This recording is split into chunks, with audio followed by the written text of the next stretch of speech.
The following program is a part of Black Squirrel Entertainment. This week we've got Italian crime. And depressive episodes. All Systems Go starts right now, I suppose.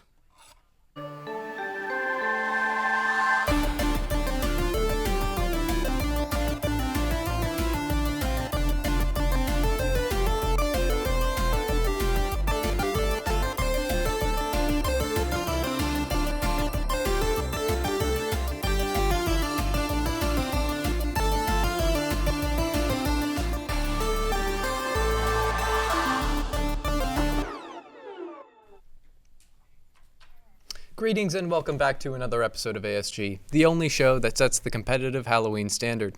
I'm Gentleman Thief Wyatt. And I'm Sad Sammy. Let's get started. You know who has two thumbs and loves talking about both SAG-AFTRA and AI on All Systems Go? This guy. SAG-AFTRA announced that it has finally reached a deal regarding EthoVox voice AI. This deal allows actors who are interested in allowing their voice to be subject to AI to consent to do so whilst protecting actors who do not consent to having their voice or likeness replicated from having their voice replicated. This is the second such deal made with AI technology companies that SAG-AFTRA has made, the first being with Replica Studios. Thank you, SAG-AFTRA, for continuing to protect actors from the AI menace. Bloomberg recently released a report accusing Roblox of being an unsafe platform for children, as well as accusing them of inflating their user data. It took some time, but Roblox has issued a response in the form of an update to their parental controls. Parents now need to create their own Roblox account and link it to their child's account. From there, they can adjust parental controls from their own device. Another change comes from the chat settings. Users under the age of 13 require parents' permission to use certain chat features, and users under the age of 9 require permissions to use experiences labeled moderate. While this has addressed some safety concerns, matters regarding inflated user data and Roblox being a, quote, pedophile hellscape have not yet been acknowledged. Tonight it appears that Animal Crossing Pocket Camp is coming back from the dead prematurely, but for a price. Back in August, Nintendo announced that they will be shutting down Animal Crossing Pocket Camp. On October 28th, they announced that they will, with the shutdown, they will be releasing a new version of the game called Animal Crossing Pocket Camp Complete, which will be a paid offline version of the game without microtransactions. There will be various changes to allow the game to still run as intended without microtransactions, but for the most part, the game will stay the same between the two versions. They even are allowing you to transfer over your data to the new game. I hope all Animal Crossing Pocket Camp gamers enjoy their continued ability to play the worst Animal Crossing game on the market. How do you do, fellow kids? Ever wanted to get into the Catholic Church, but it just wasn't kawaii enough for you? Well, I think you should re-examine your priorities. You've won the day, so what would I know? The Catholic Church now has its own official anime mascot. The Vatican recently made an announcement unveiling their new character, Luce, to a pilgrim in a traditional garb with a missionary staff and shining eyes, symbol of the hope of the heart. Personally, I see a dark secret hiding behind them. Luce was created by Tokidoki as part of the church's Jubilee year, a special year that occurs every 25 years with the goal of strengthening the faith of those who participate. Luce's official debut will be at Italy's Lucca Comics and Games Convention. This is the first time that the Vatican will involve themselves in a comic convention. Going into the final week of the United States presidential election season, there has been a strange and sudden campaign made by Vice President Kamala Harris. Kamala Harris's campaign team have released their own Fortnite map, aptly named Freedom Town. The map is themed around various Kamala Harris campaign pledges, such as tax breaks for small businesses. With the release of this map, various Fortnite content creators have been creating content with the map to continue to raise awareness for the Harris campaign. If you're interested in playing this game to learn some of the Kamala Harris campaign plans, the map is available to the general public to play. And now for the Kent State Esports update. The Rocket League team wrapped up their season last week with a win. They beat Toledo 3-0, which unfortunately didn't move them further up from 8th in the standings, but a win is a win. The Valorant team lost 0-2 to Ball State in yesterday's match. This week's standings have yet to be released, but as of yesterday morning, the Valorant team is sitting in second place, right under Ball State. Kent State is higher up than Akron, and that is what matters. Next Valorant match is Tuesday, November 5th at 8 p.m. against Western Michigan.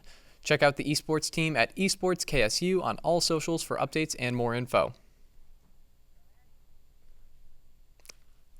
After the break, we have Silent Hill 2. With surprisingly little hills and barely any silence. All systems go. We'll be right back.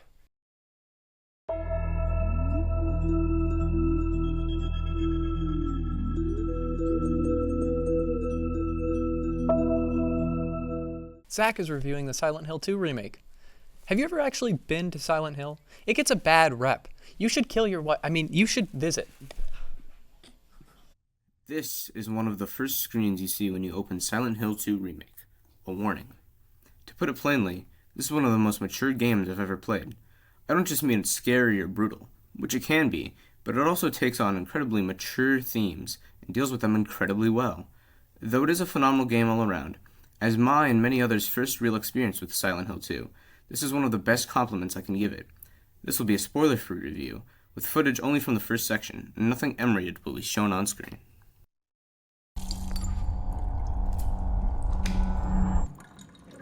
This is James Sunderland, our protagonist. 3 years ago, his wife died of an unnamed disease. However, just prior to the events of this game, he received a letter.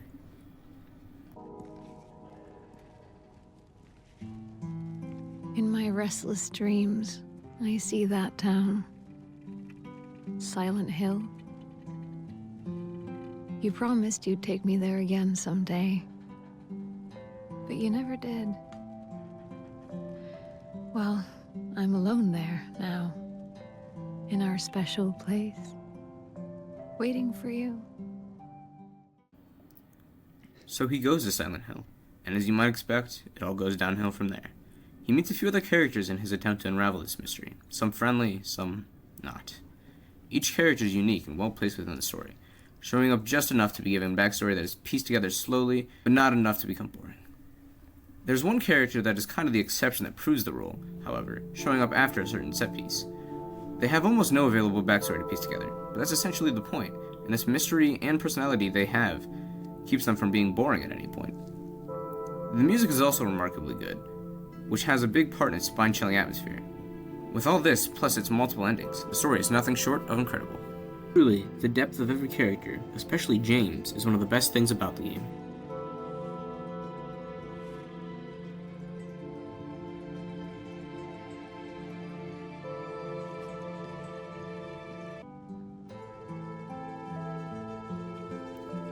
The original Silent Hill 2 was essentially the pinnacle of survival horror for its time, able to go toe-to-toe with the legendary popularity of games like the original Resident Evils. Similarly, this remake was quick to sell 1 million copies. At a first glance, gameplay is somewhat reminiscent of Resident Evil 2 Remake, another beloved survival horror remake of recent years. However, with the addition of a dodge mechanic and ability to rely more on melee weapons, combat becomes significantly different and allows this game to have its own identity. Not to mention the enemies, who are as terrifying as they can be deadly. Here's a peek at the first one.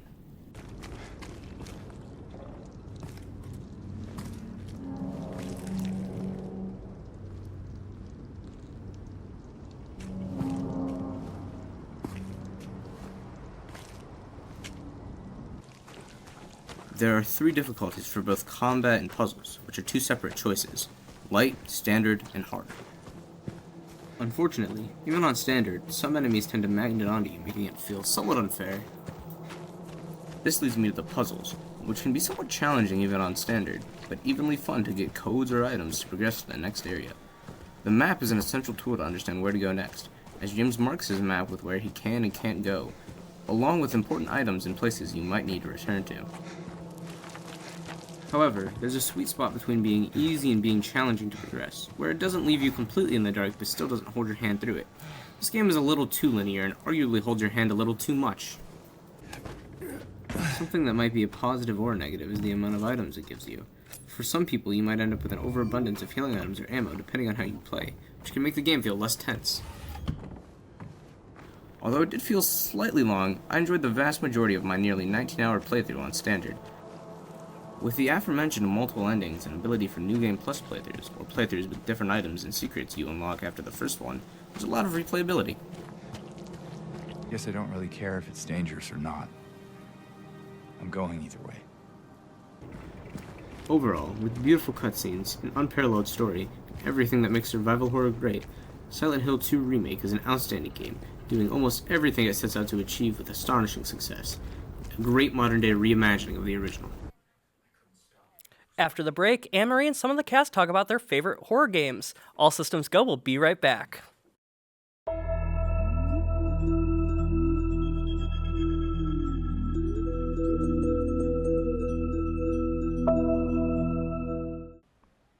Spooky season is my favorite season, but don't worry, we won't jump scare you. But to get into the spirit of things, why not talk about some of our favorite horror games? So, to start things off, what is your guys' favorite horror game? We could start from Wyatt and just go in a circle. Actually, I don't want to start first, but okay. I do want to say that I do not promise not to jump scare anybody. Oh. Thanks, dude. I guess I will go first then. My favorite horror game is Stardew Valley. You can quote me on that. Anyway, Okay. I mean, there are some darker themes in Stardew. I do. The darker Yeah. themes are economics, I knew you were gonna say that too. capitalism. Gonna say that. And alcoholism. No, that's normal. Now, Mayor Lewis is the scariest guy I've ever seen. Okay, Joe, what's your favorite? Well, Shane is a very scary individual. I think if I had a favorite horror game, I'm tied between Evil Within and Resident Evil 2 because those are really good games. I like Resident Evil 2 because that one actually made me afraid for like a good solid minute, specifically with like Mr. X or Tyrant. That character is very scary, and they made him more scary in the remake than they did in the original. So, yeah, I think one of my favorite horror games of all time. What Nice. about you? Les? I'm contractually obligated by my costume to say probably Five Nights at Freddy's 3, but my actual favorite horror game is Outlast, because that one was so scary. I genuinely had to play it with like a walkthrough pulled up so that I wouldn't get like too scared. I did play it in the dark though. I wasn't like fully, but yeah, that one was rough on me. What about Zach? I gotta say, everybody's still in my picks. Either the Evil Within, RE2, or Outlast. If I had to pick one, I'd probably also say RE2 though, just because Mr. X is just so cool. What about Resident Evil 4? Resident Evil 4 is really good, but I like personally RE2 more, I think. My favorite is Village. That's actually Village is that's a awesome. good one. That's Yeah. not bad. I think kind of 4 compared to 2 loses a lot more of the horror element for the House, action element. House Beneviento, I think, was the scariest part of Village, though. Oh, yeah. Because it really isolated you and made you feel powerless. In some I just cases. know that I hate the first one because of the camera controls and all of Oh, that. That's the worst. The camera. I couldn't play for more than 10 minutes. I hated it so much. But you can't really blame it, unfortunately. Yeah. Wyatt doesn't get to say his. Okay, well, there's nothing that I hate more than a game than jumping, platforming. So my favorite horror game is Sonic.exe. I mean, there's nothing I love more than just running Honestly straight. based. When you give me a moving platform and tell me to jump on that, or you have me shoot a zombie, yawn. I like moving directly forward and then you die. That's awesome to me. Mine is probably Until Dawn. That's a good one. That's a great. Yeah, That's a good pick. it's what got me into the horror gaming genre, really. Yeah. But do you guys have a least favorite? I have so many. Oh. Bendy and the Ink Machine. Oh, wow. The one with like the fuzzy blue guy that follows you like through the Poppy Oh, Playtime. Poppy's Playtime. Oh yeah, Poppy's Terrible. Play- Garten of Bon Any Bon. like that's like marketed you know towards what? kids. Poppy Playtime actually, like the first 2, I was not a fan. The 3rd chapter actually kind of made things a bit better because it got actually kind of dark. There's always one person who says that. I still would not say that it is anywhere near like my top favorite games, but I think they really did try to like kick it up a bit because, yeah, they were kind of like, I literally could not have given a single care about the about any of the like mascot horror things that popped up. Yeah. I actually do have one. I'm not a fan of like the later mascot horror games. I was a FNAF kid, so Real. like It shows. Bendy and the Ink Machine and like following, I just wasn't really into it. But I just got that. Wow. We're just gonna move past it. It's okay. Pizzeria, no, not Pizzeria Simulator. I like Pizzeria Simulator. That's a good one. Security Breach, I wasn't a fan of. Yeah. I understand it has its fan, but it was like the point for me where I was like, this game has evolved like beyond me. The jump scares were really bad. Yeah. 4 was bad. What about you, Joe? Never played it. I'm gonna give it a really easy one. Garten of Bonbon, considering that is one I've never played the games, but they are cheap sellouts that are terrible. They're poorly made.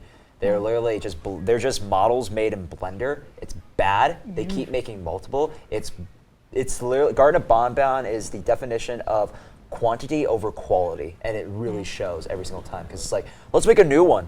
Can we write plot with it? No. Can we make anything with it? No.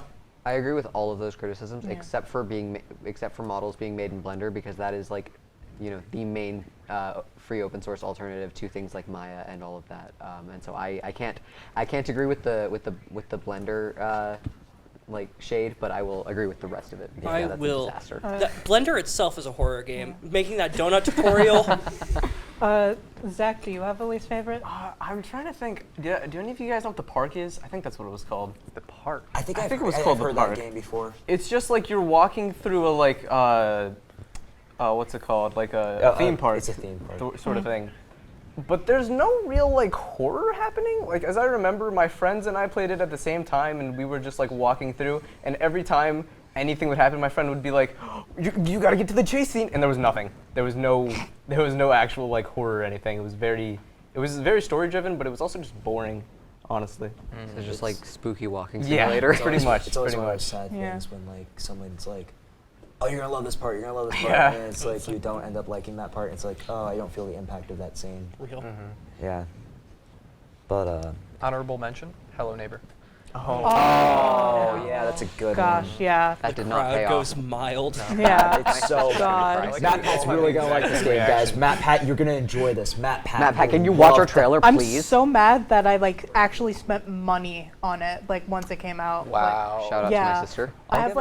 I have a physical PS4 copy of Hello Neighbor. I would No. take that to my grave. I want to get rid of it. That was not something I would say online. To be fair, it was a gift. I have Okay. I have a hot take item for least favorite horror game.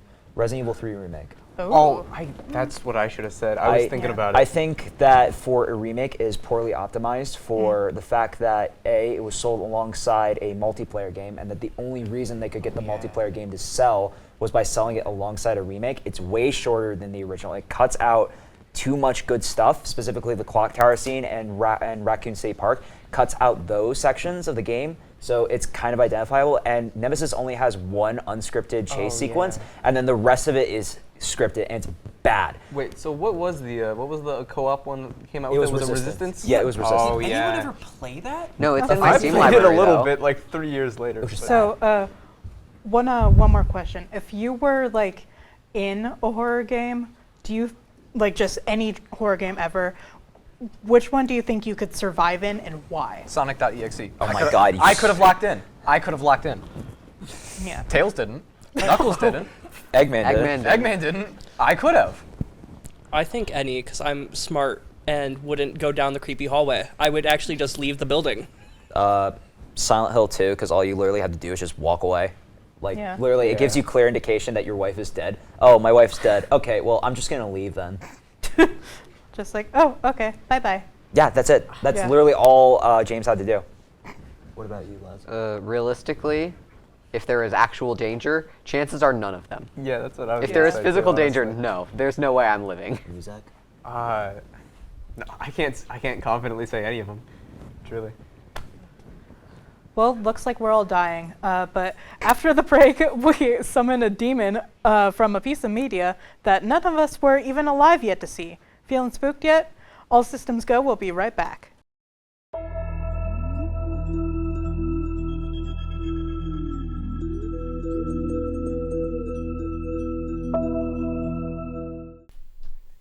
Brody's got a video on the 1989 Beetlejuice cartoon, standing alongside iconic cartoon legends like The Legend of Zelda and The Karate Kid.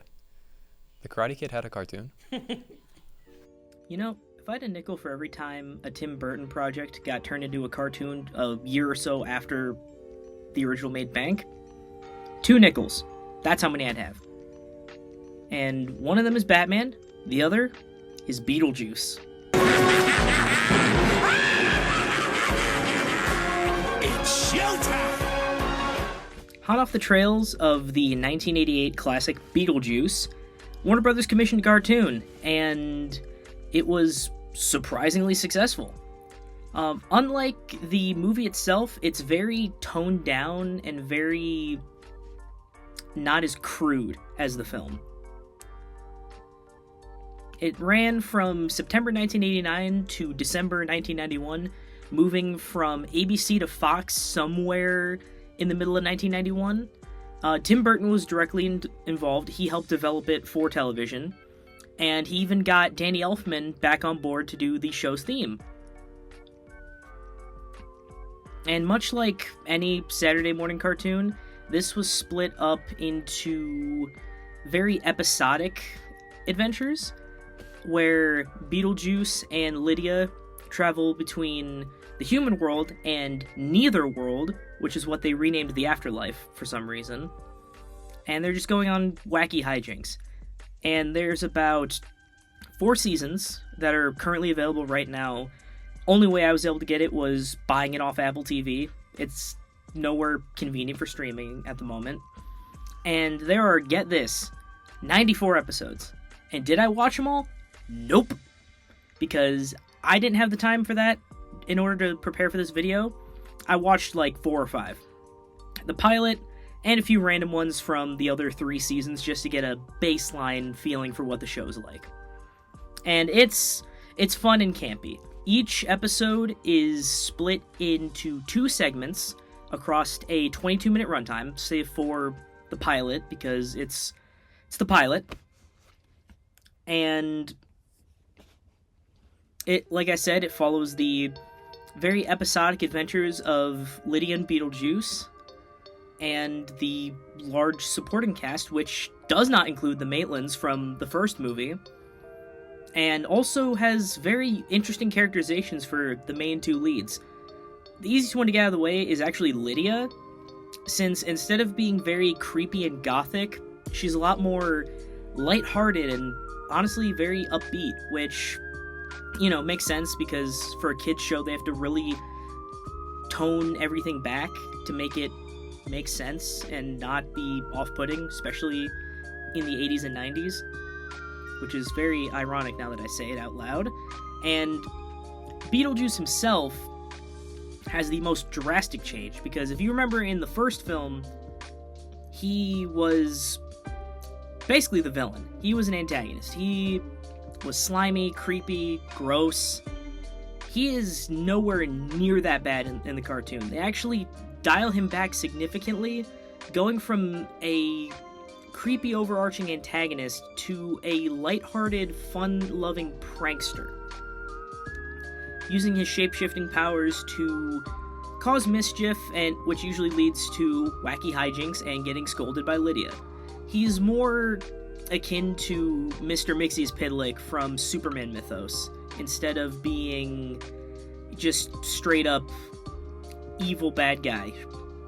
And speaking of Beetlejuice and Lydia, instead of being really creepy with her, they're actually like best friends. Like I said, they hang out a lot, and Beetlejuice is Lydia's escape from a weird, boring, normal life. And no joke, in the first episode, she summons him and gets a whole magical girl transformation. Just watch. Beetlejuice! Beetlejuice! Beetlejuice! Oh, you weren't supposed to say the thing 3 times. Hold on.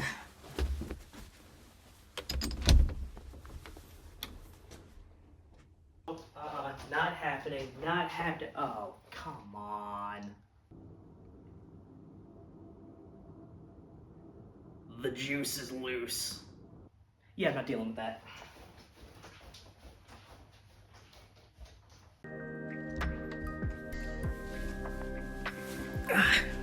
Alright, see what happens? Anyways, Beetlejuice, the cartoon, is a lot of fun, to say the least. I'm definitely gonna watch more in my free time, just because it's festive and very, in the spirit of Halloween. Might as well watch it. And, that's really all I got. Definitely give it a watch if you can. I don't know where else you can watch it, aside from just buying it off Apple TV, because streaming services are weird nowadays. But, yeah, catch you all later, I guess. After the break, Erick judges your sins. And several of the cast's ability to defend the undefendable. All systems go, we'll be right back.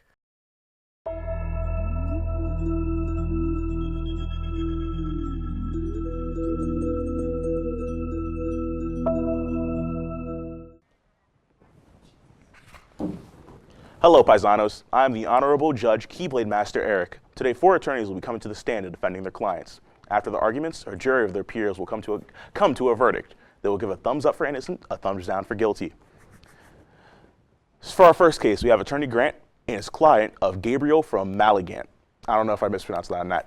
Gabriel's crimes are several accounts of first-degree manslaughter, possession, personation, deception, kidnapping, serial feticide, assault, mutilation, incrimination, domestic abuse, jailbreak, terrorism, vandalism, hate crimes, unlawful imprisonment, breaking and entering, and stalking. Begin your case. First of all, Your Honor, possession is not a real crime. I'd like to get that thrown out right away. Second of all, infanticide, complete conjecture, Your Honor. The only evidence we get of this is the sister accusing Gabriel of doing this. There's no actual evidence that he actually committed this.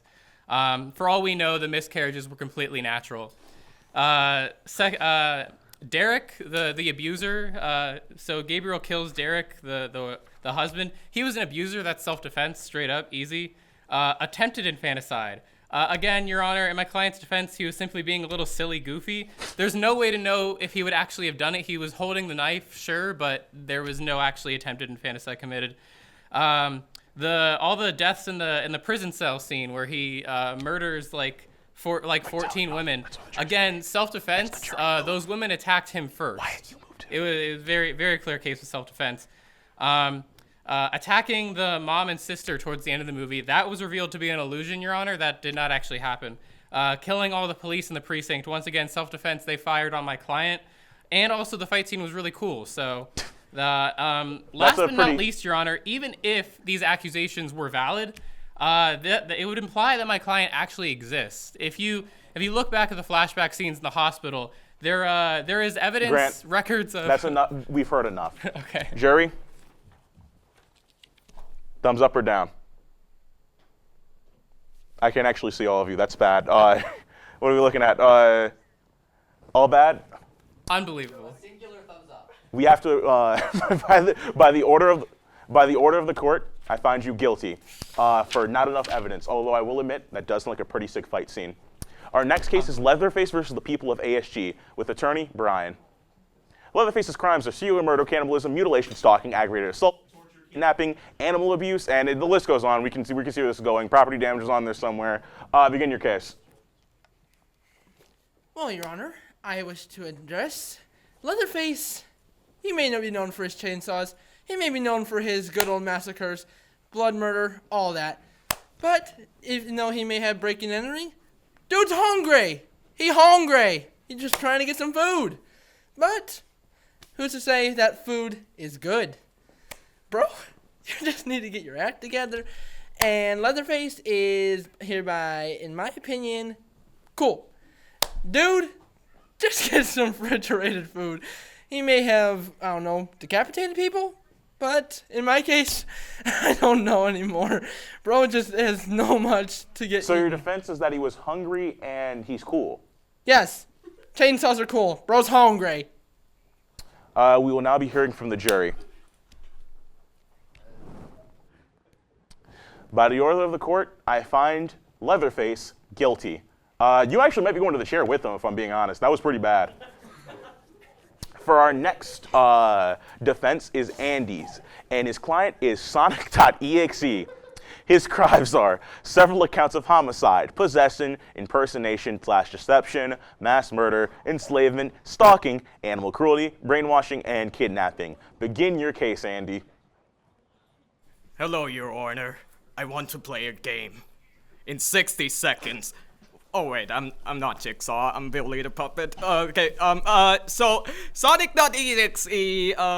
This is kind of a dot, but okay. I'm gonna impersonate the best lawyer I know from sitcom, which is Jeff Winger from Community, And I'm gonna straight up say, he's a hedgehog. No human law should be applied to him. He's an animal, and if you think he's not an animal and an entity from a video game, then laws don't apply to that either. I will not have you making a mockery of my court, but good point. Except for copyright laws. That's all my defense. I have to state the obvious. Thank you, Your Honor. You rest your case? That's the end of this? Yes. We will now be... Do you want to use any more of your time? I'd like to say that in my country, we don't have a jury, so I don't know how to, since I'm not American, I don't know how the court system works in America, so this is my defense. Thank you, Your Honor. I respect the hustle of just skipping the idea of skipping the jury, but we still hear from the jury. By the order of the court, I find Sonic.exe not guilty. I don't know how you pulled that off. I got to admit, pretty impressive. Just because they were like that, I guess. He's a hedgehog. Not human. All right, for our last defense is Tyler, fighting in the case of Leprechaun versus the people of ASG. His counts are several accounts of homicide and first-degree manslaughter, malefic, theft, mutilation, stalking, kidnapping, sexual harassment, brainwashing, enslavement, grand theft auto, and destruction. Begin your case. This better be a good one, because I know the picture that's coming up. I don't think he's doing great for himself, if being honest. Oh my God. Ladies and gentlemen of the jury, I'm not here to insult your intelligence by telling you my client is innocent. He did every single thing he was accused of. However, in 1996, a rather important union happened. My client, the Leprechaun, married Princess Zarina in space in the fourth Leprechaun movie, making him part of a royal family of a sovereign space nation. I don't believe you. Watch the movie, Eric. I know I did. And as such, he himself is privy to diplomatic immunity. I am not saying he is innocent. I am not saying he will never face justice for what he's done. But I am saying that this kangaroo court on this little kangaroo planet is not the one to judge him. We can go to the jury if you want, but nobody's listening.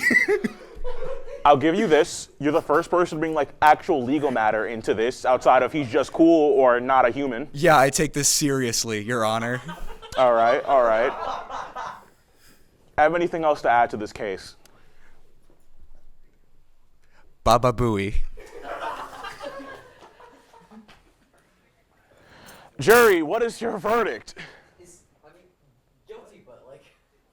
There's only guilty or not guilty, guys. Thumbs up or down.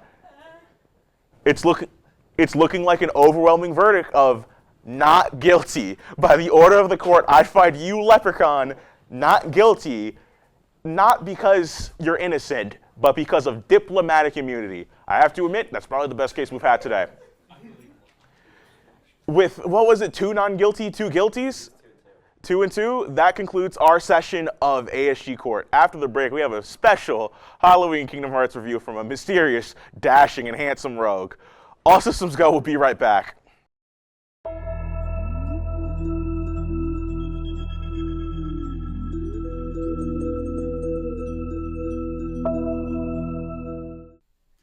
Erick's got another video on a Kingdom Hearts world to discuss. Guess. Please, just guess. It's Halloweentown, okay? Hey paisanos, for this entry in the Disney World's review, our trainee lands in Halloweentown from the hit stop-motion film The Nightmare Before Christmas. STG enter the town with strange new disguises made by Donald's magic.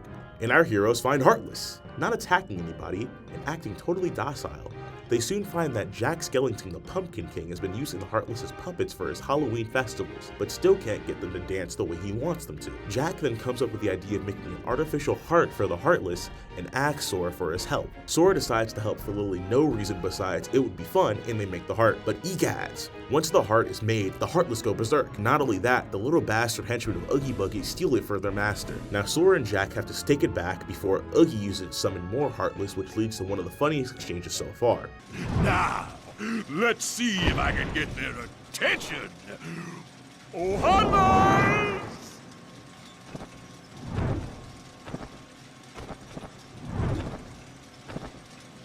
This is it? Nobody disrespects me! Nobody! Now this story is very different from the original film, and I think it's better off for it. It still manages to hit the major plot theme to make it feel accurate. It uses Jack's curiosity about new strange things he doesn't understand as a way to look into the inner workings of the Heartless, which also parallels a bit with the character of Ansem. Ansem's a man who's only been briefly mentioned at this point in the game, but by the time you reach Halloweentown, the player should be familiar with his status as a scientist king that experimented on and mass-produced Heartless. And while the parallel is never stated in-game, I think it is noticeable the more you learn about Ansem himself. Also, the general concept of the artificial heart isn't super explored here, but becomes very relevant later on in the series. Dropping the Christmas angle also lets the world go all in on being the spooky Halloween level and let it contrast from the rest of the game. My main issue with the story is that it all could be avoided and nothing would change. From a macro level, the world is optional. You can beat the game without us ever setting foot here, but that's not what I mean. My issue is that the plot of this world only happens because Sora gets involved. Everything that happens here actively distracts from their main mission, and no one is in any real danger, so there's no reason for them to do anything in the first place. This also hampers Jack's connection to SDG as a party member. I love the guy in the movie, but here, when he's not the protagonist, he feels like just some guy who scams Sora into using his object of unlimited power for a festival while the literal end of all things is happening off screen. Like, dude, Sora, don't you have like some best friends and a king to be looking for? Stop messing around. No wonder Riku doesn't like you anymore. And while I was praising the story parallels, the actual flow of the story is kinda boring. Once it's stolen, you just book it straight to Oogie's Manor without much character interaction between SDG and the residents of Halloweentown in between those 2 points. Which is a shame because the world itself is really strong. Every area is a unique arena to fight in, all varied in design, but they never hinder the player's movement, keeping things fun. It helps that at this point in the game you'll have decent amount of MP, access to most of your spells, and a couple of summons, so you'll have options on how to handle fights if you want to shake things up. And trust me, you're going to want to shake things up here. The place is swarming with Heartless, and the way you traverse between rooms doesn't help that fact. Most areas in this world require you to interact with an object to travel between them, but you cannot interact with an object if you're in the middle of a fight. So to move between areas, you must defeat all of the Heartless in the room. This can get really grating if you're like me and get lost very easily and end up going into the wrong room one too many times, making it so you have to fight way more Heartless than necessary. And the Heartless here are going to be the same formations that you just fought like 5 seconds ago, so it's nothing new you're fighting. This starts to feel pretty bad on return trips when you're hunting for items that you couldn't get before. And it goes from bad to worse because this world has only one save point, meaning there's no fast travel, and if you need to leave Halloweentown, you gotta go all the way back to the start just to do that. By the time I came back here for endgame item hunting, I was spamming the Bambi summon just to make fights go fast. Sora summons Bambi from the Nature Spark gem, where the deer replaces Dolan and Goober. Bambi then prances around summoning MP orbs, which lets you use a practically infinite amount of magic. He was very helpful clearing out the areas here, and would probably be my greatest asset going into the endgame. But eventually our heroes make it to Oogie's Manor for a pretty fun set of bosses. I mean, Lock, Shock, and Barrel is an ass fight, but Oogie himself is pretty fun. Up to this point, he's the only Disney villain to put up a real fight, although the real challenge is figuring out the mechanics of the casino room, which is much more like a puzzle than anything. Also, I gotta admit, as a kid, Oogie Boogie scared the ass out of me. I mean, Nightmare Before Christmas has a vibe to it that messed me up, but Oogie himself was definitely not good for my subconscious. So finding out there was a really cool Disney game that lets you fight him face to face was pretty rad. These fights also showcase how well they capture the vibe of the movie, even if the game couldn't really capture the lighting of the original film. I do gotta admit though, it is a little weird seeing the Halloweentown characters move at such a smooth frame rate. The weird mist over the town does make it a little hard to see at times, but that just may be because I sit pretty far away from my TV. I want to keep my eyes a little bit fresh. The other thing that helps the vibes are the designs SDG get for this world, which I have a bit of beef with lore-wise. Design-wise, they're fantastic. I love how Sora looks. It looks like a kid who walked straight out of Hot Topic. The explanation is that Donald's magic disguises the crew for the sake of protecting the world Coder. Right. World order. Which makes sense. But it would be much cooler if this happened naturally, as other characters travel to worlds where this would be necessary later on in the series, and they look exactly the same. Like Riku, King Michael wrote it, and Maleficent all come to Halloweentown in later games, but all they get are darker textures, when whole new designs would have been a lot cooler, but that's mostly just nitpicking. Overall, this world is pretty strong. Story-wise, its foundations are a bit weak, but its concepts are enough to save it from being lame, and the actual design philosophy of the level geometry makes it fun to traverse. The only thing I wish could be changed is the lack of any save points, but it's probably the best world we've seen so far. I'd give it an 83% for a score.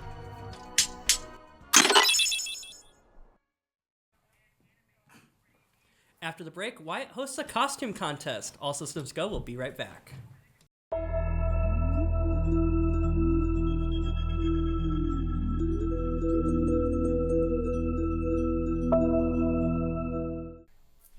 It's that time of the year again, almost Thanksgiving.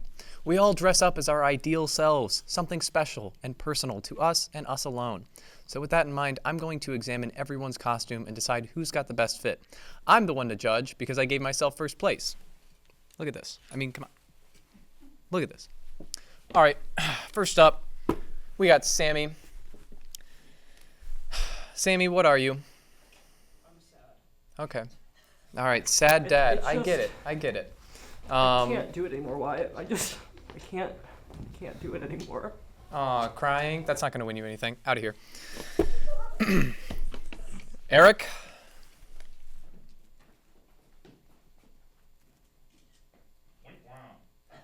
Oh, I get this guy. Get out of here.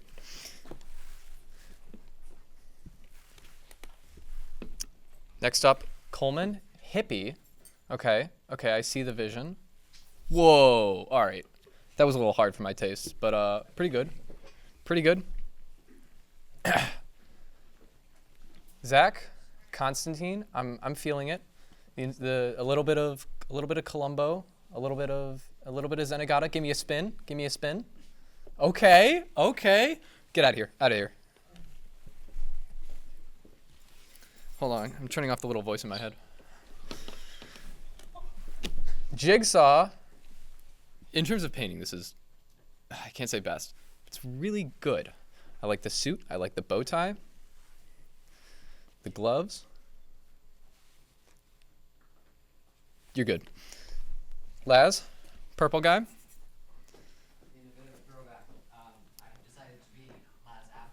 I feel the button. Where's the gold belt? I don't see that. Give me a jump real quick. Jump. I'm the judge. You have to jump. How high? That's the good attitude. Too late. Get out of here. Up next, we got almost. We got 1 minute before you. We got a picture. We have an online interning.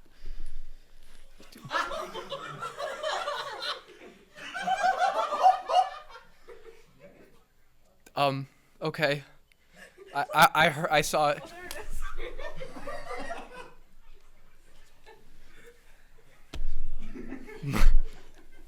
Moving on. That was really scary. For Halloween, I guess that meets the criterion. Next.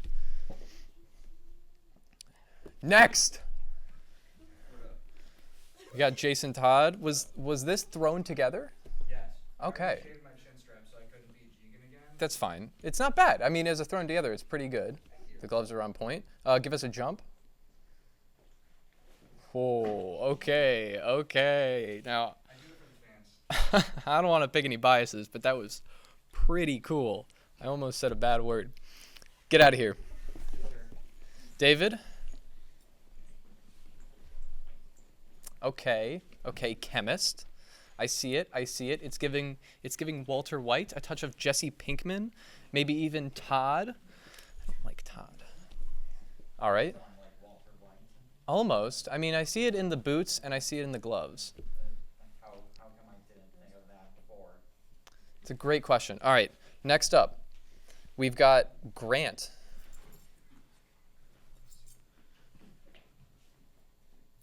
Who are you, Grant? I'm A.L. Izzard, supporting A.L. America. Izzard. That's right, you heard it here first. That's weird because I couldn't tell on that green screen the way you're being keyed out. It's insane. Well, just imagine the face of Sigma. Yeah, I don't want to do that. Get out of here.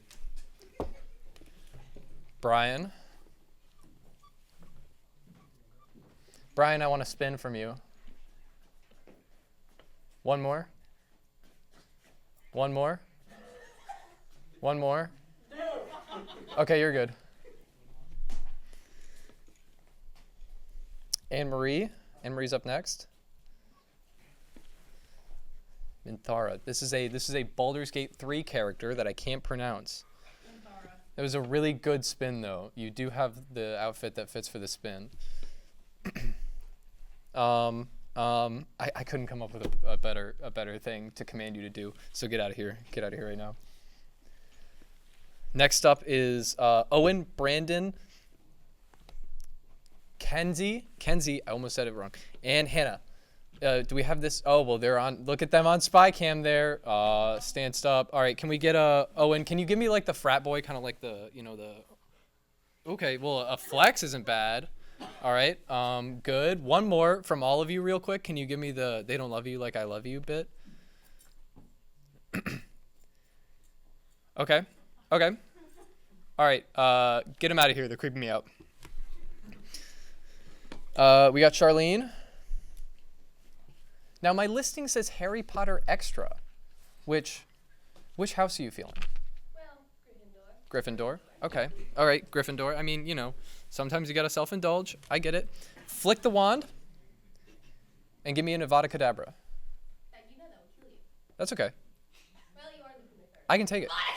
Thank you. All right, out of here right now. And last, who is this? This sexy beast. Okay. Oh. Whoa, wait. Can you move him a little more over to the left? Can you move him a bit more? No. Put the green back up. I want the screen back up. Yeah. Oh.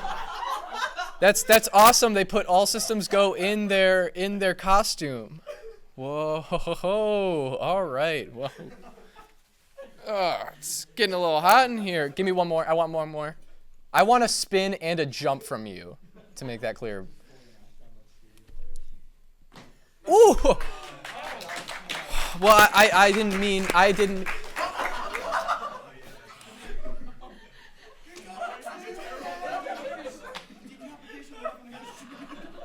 Get out! Get out of here! Get out of here!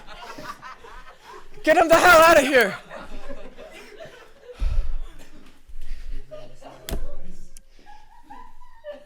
He was gonna win until that happened. He was gonna win.